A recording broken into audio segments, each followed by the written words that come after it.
पूरे मोहल्ले में सबसे खराब माली हालत सुरेश की ही थी। गांव से 3 साल पहले सुरेश अपनी पत्नी सीमा और 2 बच्चों के साथ शहर आकर बसा था। वह गरीबी दूर करने के लिए गांव से शहर आया था, लेकिन यहाँ तो उनका खाना पीना भी ठीक से नहीं हो पाता था। सुरेश एक फैक्ट्री में काम करता था और सीमा घर पर रहकर बच्चों की देखभाल करती थी। बड़ा बेटा 6 साल का हो गया था, लेकिन अभी स्कूल जाना शुरू नहीं हो पाया था। सीमा काफ़ी सोचती थी कि बच्चे को किसी अगल-बगल के छोटे स्कूल में पढ़ने भेजे, लेकिन चाहकर भी ना भेज सकती थी। जिस मोहल्ले में सीमा रहती थी, उस मोहल्ले में सब मजदूर और कामगार लोग ही रहते थे। ठीक बगल के मकान में रहने वाली एक औरत के साथ सीमा का उठना बैठना था।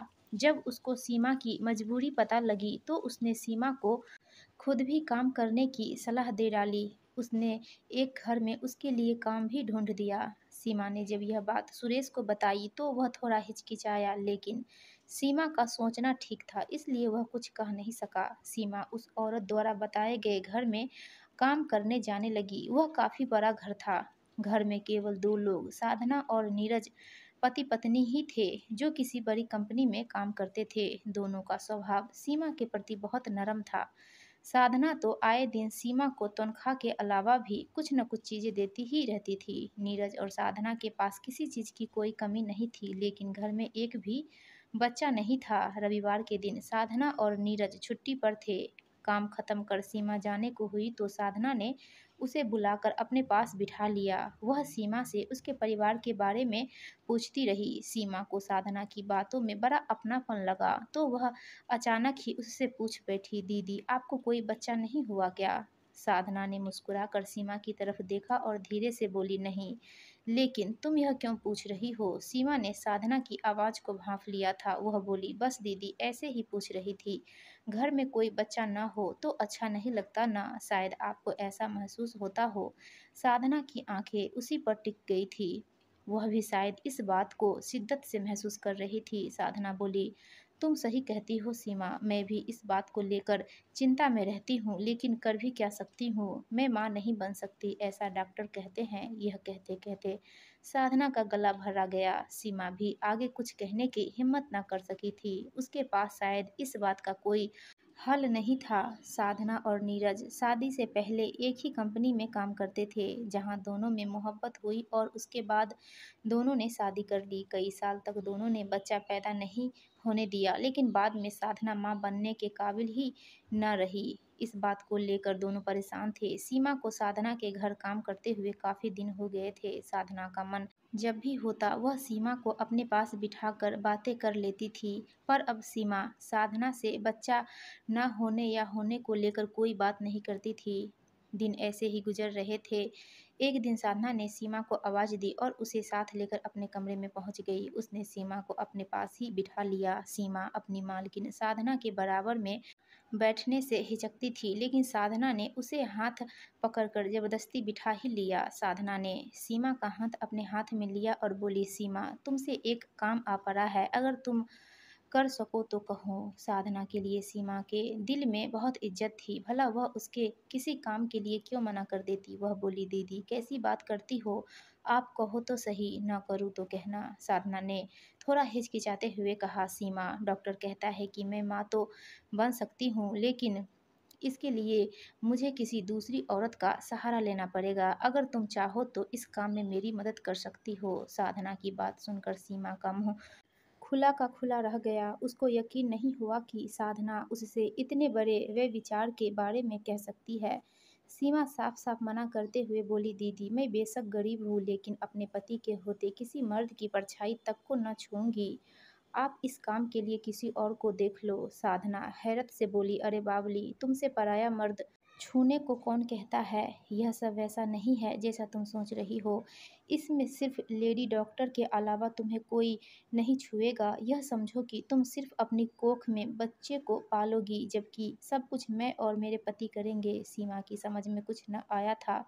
सोचा कि भला ऐसे कैसे हो सकता है कि कोई आदमी औरत को छुए भी नहीं और वह माँ बन जाए। सीमा को हैरान देखकर साधना बोल पड़ी, क्या सोच रही हो सीमा, तुम चाहो तो मैं सीधे डॉक्टर से भी बात करा सकती हूँ। जब तुम पूरी तरह संतुष्ट हो जाओ तभी तैयार होना। सीमा हिचकिचाते हुए बोली, दीदी मैं कुछ समझ नहीं पा रही हूँ। अगर मैं तैयार हो भी जाऊँ तो मेरे पति इस बात के लिए नहीं मानेंगे। साधना हार नहीं मानना चाहती थी। आखिर उसके मन में न जाने कब से माँ बनने की चाहत पल रही थी। वह बोली, तुम इस बात की चिंता बिल्कुल मत करो। मैं खुद घर आकर तुम्हारे पति से बात करूंगी और इस काम के लिए तुम्हें इतना पैसा दूंगी कि तुम 5 साल भी काम करोगी तब भी कमा नहीं पाओगी। सीमा यह सब तो नहीं चाहती थी, लेकिन साधना से मना करने का मन भी नहीं हो रहा था। काम से लौटने के बाद सीमा ने अपने पति से सारी बात कह दी। सुरेश इस बात को सिरे से खारिज करता हुआ बोला, नहीं, कोई ज़रूरत नहीं है इन लोगों की बातों में आने की। कल से काम पर भी मत जाना ऐसे लोगों के यहाँ। ये अमीर लोग होते ही ऐसे हैं। मैं तो पहले ही तुम्हें मना करने वाला था, लेकिन तुमने जिद की तो कुछ न कह सका। सीमा को ऐसा नहीं लगता था कि साधना दूसरे अमीर लोगों की तरह है। वह उसके स्वभाव को पहले भी परख चुकी थी। वह बोली, नहीं, मैं यह बात नहीं मान सकती। ऐसी मालकिन मिलना आज के समय में बहुत मुश्किल काम है। आप उनको सब लोगों की लाइन में खड़ा मत करो। सुरेश कुछ कहता उससे पहले ही कमरे के दरवाजे पर किसी के आने की आहट हुई। फिर दरवाज़ा खटखटाया। सीमा को साधना के आने का एहसास था।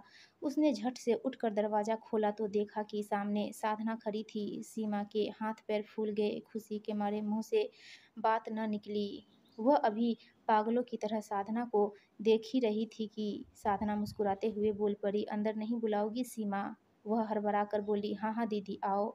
यह कहते हुए वह दरवाजे के एक तरफ हटी और सुरेश से बोली, देखो जी, अपने घर आज कौन आया है? ये दीदी है जिनके घर पर मैं काम करने जाती हूँ। सुरेश ने साधना को पहले कभी देखा तो नहीं था, लेकिन अमीर पहनावे और शक्ल सूरत को देखकर उसे समझते देर न लगी। उसने साधना से दुआ सलाम की और उठकर बाहर चल दिया। साधना ने उसे जाते देखा तो बोल पड़ी, भैया आप कहाँ चल दिए? क्या मेरा आना आपको अच्छा नहीं लगा? सुरेश यह बात सुनकर हड़बड़ा गया। वह बोला, नहीं, ऐसी कोई बात नहीं है। मैं तो इसलिए जा रहा था कि आप दोनों आराम से बात कर सको। साधना हंसते हुए बोली, लेकिन भैया मैं तो आपसे ही बात करने आई हूँ। आप भी हमारे साथ बैठो ना। सुरेश ना चाहते हुए भी बैठ गया। साधना का इतना मीठा लहजा देखकर उसका मुरीद हो गया था। उसके दिमाग में अमीरों को लेकर जो सोच थी वह जाती रही। सीमा सामने खड़ी साधना को वहीं बिछी एक चारपाई पर बैठने का इशारा करते हुए बोली, दीदी मेरे घर में तो आपको बिठाने के लिए ठीक जगह भी नहीं। आपको आज इस चारपाई पर ही बैठना पड़ेगा। साधना मुस्कुराते हुए बोली, सीमा प्यार और आदर से बड़ा कोई सम्मान नहीं होता। फिर क्या चारपाई और क्या बेड, आज तो मैं तुम्हारे साथ ज़मीन पर ही बैठूंगी। इतना कहकर साधना ज़मीन पर पड़ी एक बोरी पर ही बैठ गई। सीमा ने लाख कहा, लेकिन साधना चारपाई पर न बैठी। हार मानकर सीमा और सुरेश भी ज़मीन पर ही बैठ गए। सीमा ने नज़र तिरछी कर सुरेश को देखा, फिर इशारे से बोली, देख लो, तुम कहते थे कि हर अमीर एक जैसा होता है, अब देख लिया। तभी साधना अचानक बोल पड़ी, सीमा क्या तुम मुझे चाय नहीं पिलाओगी अपने घर की? सीमा के साथ साथ सुरेश भी खुश हो गया। एक करोड़पति औरत गरीब के घर आकर जमीन पर बैठ चाय पिलाने की गुजारिश कर रही थी। सीमा तो यह सोचकर चाय भी नहीं बनाई कि साधना उसके घर की चाय पीना नहीं चाहेगी। जब खुद उसने कहा तो वह खुशी से पागल हो उठी। सुरेश और सीमा की इस वक्त ऐसी हालत थी कि साधना इन दोनों से इनकी जान भी मांग लेती तो भी ये लोग मना न करते। चाय बनी तो सब लोग चाय पीने लगे। इतने में सीमा का छोटा बेटा जाग गया। साधना ने उसे देखा तो खुशी से गोद में उठा लिया और उससे बातें करने में मशगूल हो गई। सुरेश और सीमा यह सब देखकर बावले हुए जा रहे थे। उन्हें साधना में एक अमीर औरत की जगह अपने घर की कोई औरत नजर आ रही थी। थोड़ी देर बाद साधना ने बच्चे को सीमा के हाथों में दे दिया और सुरेश की तरफ देखकर बोली, भैया मैं कुछ बात करने आई थी आपसे। वैसे सीमा ने आपको सब कुछ बता दिया होगा। भैया मैं आपको यकीन दिलाती हूँ कि सीमा को सिर्फ लेडी डॉक्टर के अलावा कोई और नहीं छुएगा।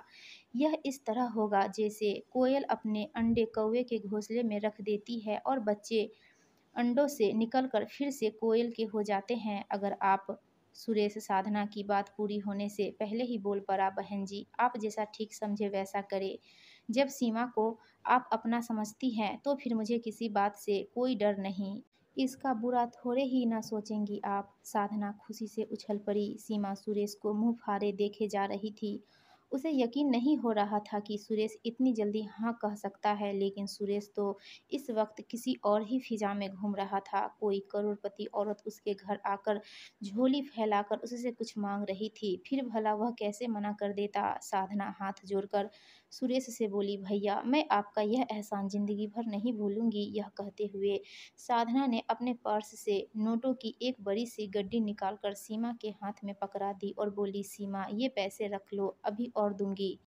जो इस वक्त मेरे पास थे वे मैं ले आई। सीमा ने हाथ में पकड़े नोटों की तरफ देखा और फिर सुरेश की तरफ देखा। सुरेश पहले से ही सीमा के हाथ में रखे नोटों को देख रहा था। आज से पहले इन दोनों ने कभी इतने रुपए नहीं देखे थे, लेकिन सुरेश कम से कम साधना से रुपया नहीं लेना चाहता था। वह बोला, बहन जी ये रुपए हम लोग नहीं ले सकते। जब आप हमें इतना मानती हैं तो ये रुपए किस बात के लिए। साधना ने सधा हुआ जवाब दिया, नहीं भैया ये तो आपको लेने ही पड़ेंगे। भला कोई और यह काम करता तो वह भी तो रुपए लेता, फिर आपको क्यों न दूं। और ये रुपए देकर मैं कोई एहसान थोड़े ही कर रही हूँ। इसके बाद साधना वहाँ से चली गई। सुरेश ने साधना के जाने के बाद रुपए गिने, पूरे 1.5 लाख रुपए थे। सुरेश और सीमा दोनों ही आज साधना के अच्छे बर्ताव से बहुत खुश थे। ऊपर से वे 1.5 लाख रुपए भी दे गई। ये इतने रुपए थे कि 2 साल तक दोनों काम करते तो भी इतना पैसा जोड़ न पाते। दोनों के अंदर आज एक नया जोश था। अब न किसी बात से ऐतराज था और न किसी बात पर कोई सवाल। जल्दी ही सीमा को साधना ने डॉक्टर के पास ले जाकर सारा काम निपटवा दिया। वह सीमा के साथ उसके पति सुरेश को भी ले गई थी, जिससे उसके मन में कोई शक न हो। साधना ने अब सीमा से घर का काम कराना बंद कर दिया था। घर के काम के लिए उसने एक दूसरी औरत को रख लिया था। सीमा को खाने के लिए साधना ने मेवा से लेकर हर जरूरी चीज अपने पैसों से लाकर देती थी। साथ ही 1 लाख रुपए और भी नकद दे दिए थे। साधना नियमित रूप से सीमा को देखने भी आती थी। उसने सुरेश और सीमा से उसके घर चलकर रहने के लिए भी कहा था, लेकिन सुरेश ने वहां रहने के बजाय अपने घर में ही रहना ठीक समझा। जिस समय सीमा अपने पेट में बच्चे को महसूस करने लगी थी, तब से न जाने क्यों उसे वह अपना लगने लगा था। वह उसे सब कुछ जानते हुए भी अपना मान बैठी थी। जब बच्चा होने को था तब 1 सप्ताह पहले ही सीमा को अस्पताल में भर्ती करा दिया गया था।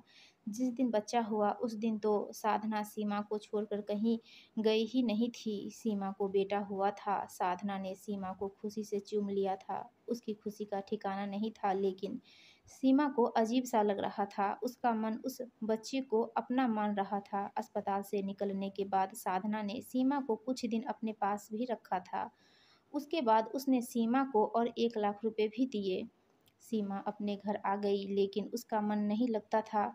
जो बच्चा उसने अपनी कोख में 9 महीने रखा, आज वह किसी और का हो चुका था। पैसा तो मिला था, लेकिन बच्चा चला गया था। सीमा का मन होता था कि बच्चा फिर से उसके पास आ जाए, लेकिन अब ऐसा नहीं हो सकता था। उसकी कोख किसी और के बच्चे के लिए किराए पर जो थी।